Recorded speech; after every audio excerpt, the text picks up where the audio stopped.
네, 마켓 트렌드 시간입니다. 김종규 애널리스트 어서 오십시오. 안녕하십니까? 네, 오늘은 어디에서 투자 힌트를 찾아볼까요? 네, 최근에 이제 각광받고 있는 것이 아무래도 모바일 IT 쪽 아니겠습니까? 그래서 이쪽에서 화두가 되고 있는 것이 이제 TV 시장과 함께 네. OLED가 과연 성장할 것이냐. 이게 벌써 2년 넘게 논쟁이 되고 있는 상황이거든요.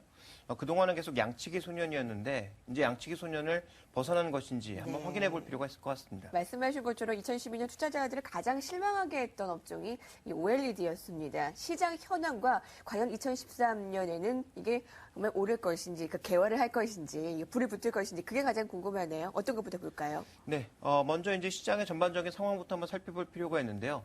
여전히 전망은 밝습니다. 네. 그렇지만 2년 전에도 전망은 밝았죠. 네. 그런데 이번에는 정말 기여를 할 것으로 시장에서 예상을 하고 있는데요.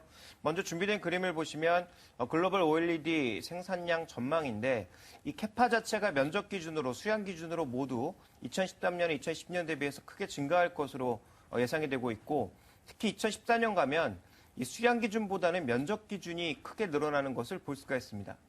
이미 모바일 시장은 개화가 된 상황이고 TV 시장도 2013년부터는 서서 이제 발동에 걸릴 것이다라는 예상이 나오고 있는 것이고요. 향후 3년간 정도는 LG 디스플레이와 삼성 디스플레이가 독점할 가능성이 제기가 되고 있습니다. 2012년까지는 모바일 쪽에서 삼성 디스플레이의 독점이 이어진 상황이었죠. 이 독점은 점점 줄어들면서 LG 디스플레이 쪽에서 또 올릴 것으로 예상이 되고 있는데 이 둘의 이제 점유율을 합친다면 2014년까지는 거의 90%를 국내 업체가 장악하고 있는 상황이고요. 해외 업체인 대만 업체나 중국 업체들의 지금 기술 개발 능력이라든지 설비 투자의 단계를 봤을 때 적어도 2014년까지는 국내 업체들의 독점이 이루어질 가능성이 굉장히 높다라고 볼 수가 있겠고 OLED TV는 다만 기대했던 것보다는 여전히 늦게 가동될 것으로 예상이 되고 있는데요. 준비된 그림을 보시면 2014년 정도나 되어야 좀 판매량이 의미 있게 나타날 것으로 예상이 되고 있고 그 이후에 이제 성공할 것으로 예상이 되고 있는데 그 이유가 뭐냐면 생산 방식별로 패널 원가를 보게 되면 지금 LCD에 비해서 아직도 화이트 아몰레드도 마찬가지고 RGB 방식도 마찬가지고 생산 원가가 너무 높다라는 거죠. 이 생산 원가가 의미 있게 줄어드는 시점이 2014년, 2015년 정도는 되어야 줄어들기 때문에 실제 매출은 아까도 말씀드렸다시피 2014년 정도는 되어야 어느 정도 조금씩 발생할 것이다. 현재는 이렇게 시장을 예상해 볼 수 있을 것 같습니다. 기대감은 2년 전에도 있었다. 그 기대감이 실망 매물로 이 기관들로 하여금 이 투매를 유발시키지 않았습니까? 말씀하신 대로 약간의 그 기대감을 좀 반영이 이제부터 된다면 어떤 종목에 좀 관심을 가져봐도 되는지 사실 그 기대감이 있는 종목들이 있습니까? 위원님께서 보시기엔 어떠세요? 네, 좀 많이 있는데요. 일단 우리가 단계별로 좀 살펴볼 필요가 있습니다. 지금 만약에 이것이 시장의 투자 초기 단계라면 가장 먼저 관심을 가져야 되는 것은 장비 종목이죠. 그리고 이제 시장이 성장하는 단계라면 실제로 이제 OLED에 쓰이는 소재 종목군들이 가장 강할 것으로 예상이 되고 있고요.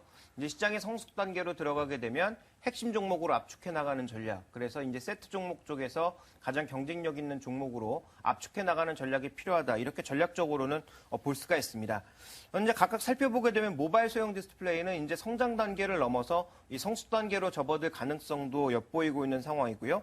TV용 대형 디스플레이는 아직 시작도 안 했죠. 왜냐하면 수율이 나오지 않기 때문에 아직도 여전히 좀 논쟁거리가 많이 남아있는 상황이기 때문에 투자 전략성으로 봤을 때 중단기는 장기로 봤을 때는 재료주나 패널 쪽에서 우리가 관련된 종목을 살펴볼 필요가 있을 것 같은데요. 자, 이들 종목이 지금 현재 조정을 많이 받았다고는 하지만 밸류에이션 측면으로 봤을 때 싼 국면인지를 살펴볼 필요가 있습니다. 준비된 그림을 보시면 지금 장비 업체의 4년간 평균 PER, 소재 업체의 4년간 평균 PER 수준이 지금 2배 정도의 수준을 기록하고 있는데 지금 그 정도 영역까지 모두 떨어지고 있거든요. 이제 평균치 정도까지는 떨어졌다라는 거죠. 여기서는 산업 단계별 흐름이라든지 경쟁 단계에 따라서 살만한 종목군들은 분명히 나오고 있다. 네. 그리고 시장은 이미 그것을 반영하고 있다. 이렇게 봐야 될 것 같습니다. 네, 분명히 살 종목은 있다라는 건데요. 이 초기 단계인지 성장 단계인지 성숙 단계인지 그 안에서의 좀 안목이 필요하겠네요. 네, 그렇습니다. 종목 어떤 거 보고 계세요? 일단 장비주 쪽에서는 두 종목 정도를 주목을 하고 있는데요. 네. 현재 지금 화이트 아몰레드 쪽의 기술이라든지 RGB 방식의 기술이라든지 모두 필요한 게 뭐냐면 열 처리 장비가 필요합니다. 그래서 기존의 ASI 이제 공법에서 LTPS 공정으로 지금 공정이 바뀌고 있거든요. 이 바뀌는 공정의 핵심은 열 처리 쪽인데 이 열 처리 장비에 여러 가지를 모두 통합 솔루션을 가지고 있는 국내 장비 업체는 비아트론이라고 하는 업체입니다. 상대적으로 이제 시가총액이 조금 낮아서 또 매출이 낮아서 지금 현재 주가는 좀 많이 오른 것이 아니냐 이렇게 생각해 볼 수도 있겠습니다만 지금 이 업체 같은 경우에는 삼성과 LG에 모두 납품하고 있는 업체이고요. 중국이나 대만 업체들로도 모두 납품하고 있습니다. 최근 주가도 비교적 많이 오른 상황이지만 네. 상장 초기의 가격을 훨씬 넘어설 가능성이 있다는 측면에서 여전히 매력도는 가장 높지 않나 이렇게 판단을 하고 있는 종목이고요. 자, 두 번째로는 삼성 아몰레드 쪽에 이제 투자 장비주로서 우리가 가장 많이 꼽고 있는 종목이 SFA입니다. 조금 전에 말씀하셨던 기관의 투매로 인해서 가장 많이 빠진 종목이기도 한데요. 이 종목도 최근 들어서는 좀 살아나고 있는 그런 모습이죠. 삼성이 모바일 쪽에서는 면적을 늘리고 있고 TV 쪽에서는 이제 투자를 시작하고 있는 그런 국면에서 SFA의 여러 가지 장비들도 추가적인 수주가 늘어날 가능성은 충분히 있다. 이렇게 좀 보셔야 될 것 같고요.